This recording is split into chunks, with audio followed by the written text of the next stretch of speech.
তারিখের programme Sirajpur football মাঠে হবে, তালপুকুর সিরাজপুর ফুটবল মাঠে। কিন্তু আজকে আমরা এই প্রোগ্রাম এখানে করছি কেন?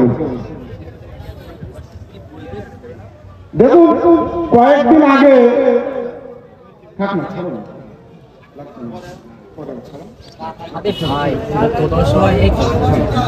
আমার কাছে করে দিই। কয়েকদিন আগে আমরা দেখেছিলাম 26 তারিখে ব্রিগেড সমাবেশের জন্য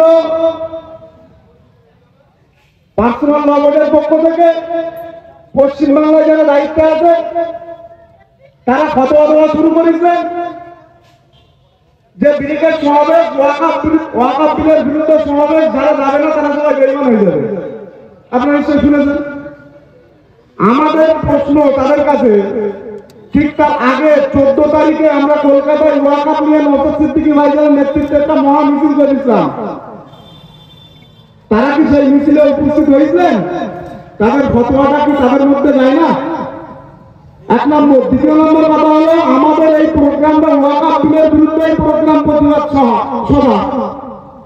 আজকে যে জাত ভাই এই সিরাজপুর মাঠে প্রোগ্রাম বন্ধ করেছে, ভাই অন্য কোনো কওমের ভাই না, অন্য কোনো ধর্মের ভাই না, আমার আপনার ধর্মের, আমার আপনার জাত ভাই বন্ধ করেছে।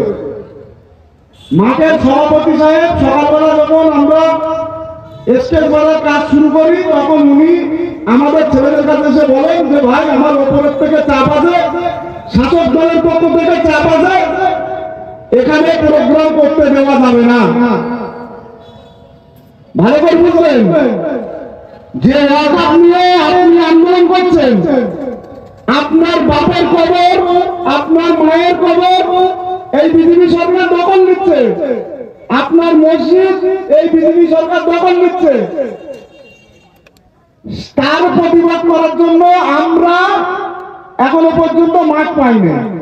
সেই মাঠে শাসক দল বাধা দেয়, তার কারণে আজকে আমরা এখানে প্রোগ্রাম করছি। বিশেষ করে এই জমি মালিক যিনি আমাদের এই প্রোগ্রাম করার জন্য আজকে পারমিশন দিয়েছেন, অনুমতি দিয়েছেন, নুর ইসলাম ভাই, তেনাকে আমরা আমাদের পক্ষ থেকে লাখো কোটি ধন্যবাদ জানাবো, সম্মান জানাবো। তেনার জন্য আজকে এত সুন্দর একটা প্রোগ্রাম আমরা করতে পারছি।